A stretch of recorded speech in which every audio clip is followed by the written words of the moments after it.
উষার ক্ষীণ আলোর আভাস রক্তিম দীপ্তি দিয়ে ওই সুদূর দিগন্তের বুক জুড়ে ছবি আঁকে। তখনই এই পৃথিবী প্রভাত সূর্যের প্রথম আলোর স্পর্শে জেগে ওঠে।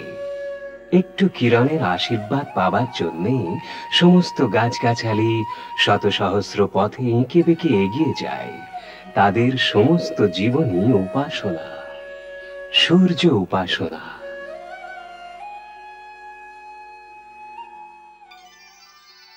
এই বিশ্ব প্রকৃতির অপরূপ অভিব্যক্তির মাঝে ফুলেরাই হচ্ছে সবচেয়ে পরিপূর্ণ আর সবচেয়ে দিব্য সৃষ্টি। ওরা সূক্ষ্ম সৌন্দর্য দিয়ে সুরভি ও অপূর্ব রঙের মায়ায় আমাদের দুচোখ আনন্দে ভরে দেয়, আর আমাদের সকল ইন্দ্রিয় হয়ে যায় বিমুগ্ধ। কিন্তু ফুলেরা আমাদের কাছে এগিয়ে আসে কত না রহস্যজনক পথে। ওরা আমাদের অন্তরের গভীরতম অনুভূতিকে দেয় নাড়া। ওরাই তো প্রকাশ করে আমাদের অন্তরতম হৃদয়াবেগকে। ফুলকে দেখেই জাগে আনন্দ, পাই পরম পরিতৃপ্তি, ভক্তি আর পূজা করতে ইচ্ছা করে। আমরা ভালোবাসি, প্রিয়জনকে স্মরণে আনি, আবার দুঃখ পাই, ব্যথাও পাই।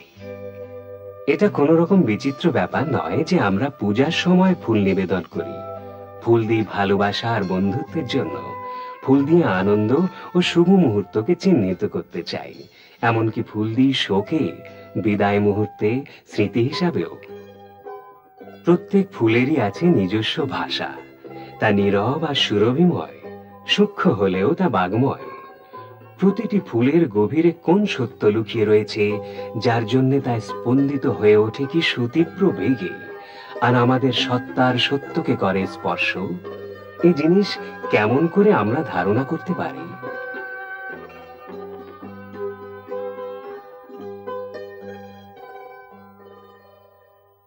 লোকেরা বলে অনেক দিন আগে এক বিচিত্র ধরনের মানুষ দিনের পর দিন পাহাড়ি অঞ্চলে পরিশ্রম করে চলে। সমস্ত মন প্রাণ একাগ্র করে লোকটি কেবল পাথর ভেঙে ছেনি দিয়ে তার বুকে কাজ করেছে। গ্রামবাসী লোকটির দিকে চেয়ে হেসে উপহাস করে সেখান দিয়ে চলে গেছে। তারপর একদিন সেই জড়নিরেট পাথরের বুকেই ধরা দিল এক দেবী মূর্তি। কি সুন্দর জ্যোতির্ময়! প্রভাতে সূর্যের কোমল আলোয় মূর্তিটি প্রতিদিন স্নান করে। মূর্তিটি দেখে গ্রামবাসী বিস্ময়ে বিমূঢ়। লোকটি কেমন করে জেনেছিল যে ওই পাথরের বুকে দেবী লুকিয়ে রয়েছেন? ভাস্কর দূর থেকে দেখেই ধীরে ধীরে বলেছিল, কেননা আমি যে তাকে দেখেছি ওইখানে। ভাস্করের দর্শনের ফলেই কঠিন পাথরের বুকে মূর্তিমান হয়ে উঠেছিল দেবী। পাথরের গভীরেই যে তিনি রয়েছেন, ভাস্কর যে জেনেছিল তার আন্তর সত্যকে, তার সত্যকার সত্তাকে। এমনটি ফুলেদের সম্বন্ধেও সত্য। সবচেয়ে নগণ্য ক্ষুদ্রতম ফুলটি থেকে সবচেয়ে অপরূপ ফুলটির মধ্যেও তার আপন নিজস্ব সার্থকতা রয়েছে, তার আপন আন্তর্সত্য।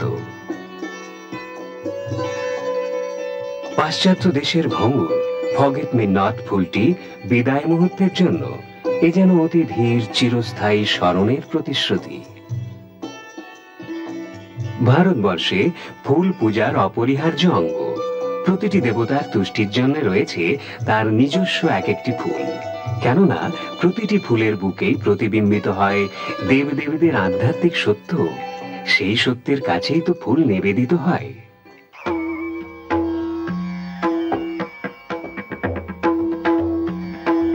শিব, দেবাদিদেব, একটা বেলপাতা আর বুনো ধূত্র ফুল পেলেই খুশি।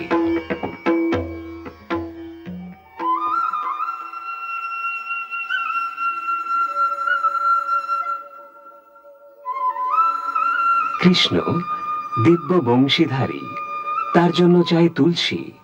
তুলসী ভক্তি আর আত্মসমর্পণের প্রতীক।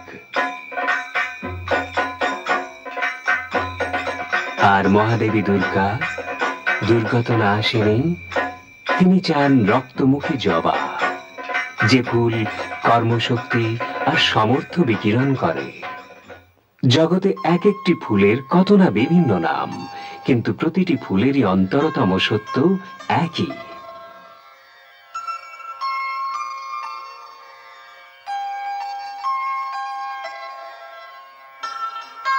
সূর্যমুখী ফুল সদাই তার মুখখানি মেলে রাখে সূর্যের দিকে, যেন সে আকাশের বুকে চলেছে চিরন্তন আলোর অন্বেষণে। ফুলটির সত্যকার অর্থ হচ্ছে চেতনা আলোর অভিমুখী। ফুলটি যেন আমাদের সত্তার প্রতীক, সৃষ্টির উৎসের জন্য আকুল আকুতি, সেই তো সূর্যদেব।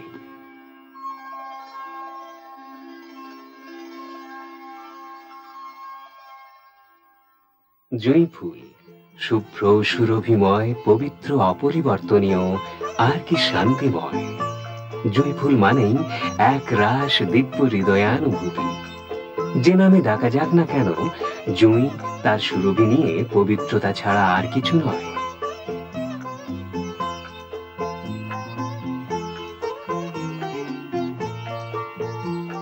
গোলাপ কি সুন্দর, কি পরিপূর্ণ।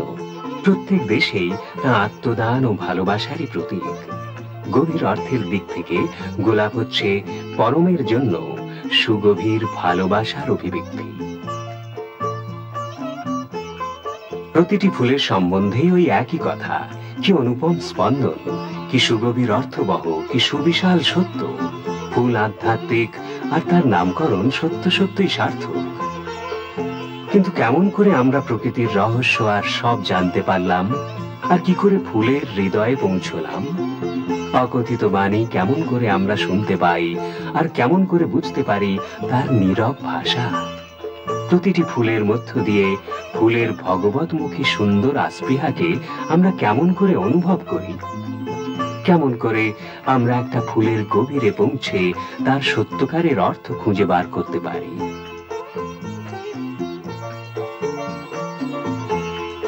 এর উত্তর খুবই সরল, সহজ আর সুন্দর। ফুলকে যেন ভালোবাসি, শুধু ভালোবাসার জন্যই ভালোবাসি।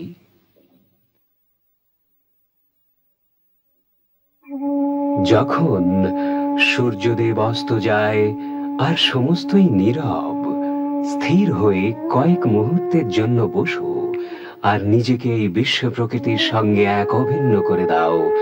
তখন তুমি অনুভব করবে যে এই পৃথিবীর মাটি থেকে, গাছের শিকড় থেকে কিছু যেন উত্থায়িত হচ্ছে, তার প্রত্যেক প্রসারিত উচ্চতম ডালপালার মধ্য দিয়ে একটা সুতীব্র ভালোবাসার আকৃতি। এমন কিছুর জন্য নিবিড় আকুলতা, যা নিয়ে আসে জ্যোতিকে, যা আমাদের সুখী করে। যে আলো অস্তমিত, তা আবার যেন ফিরে আসে। এই যে আকুতি, এই জিনিস কি পবিত্র, কি সুতীব্র। তুমি গাছের ভেতরের অনুভূতিকে অনুভব করতে পারবে, আর তখন তোমার নিজের সত্তাও ওই গাছেদের মতো ঐকান্তিক প্রার্থনায় উত্থায়িত হবে। তুমি তখন চাইবে সেই শান্তি, সেই জ্যোতি, যা আজও এ মাটিতে দেয়নি ধরা।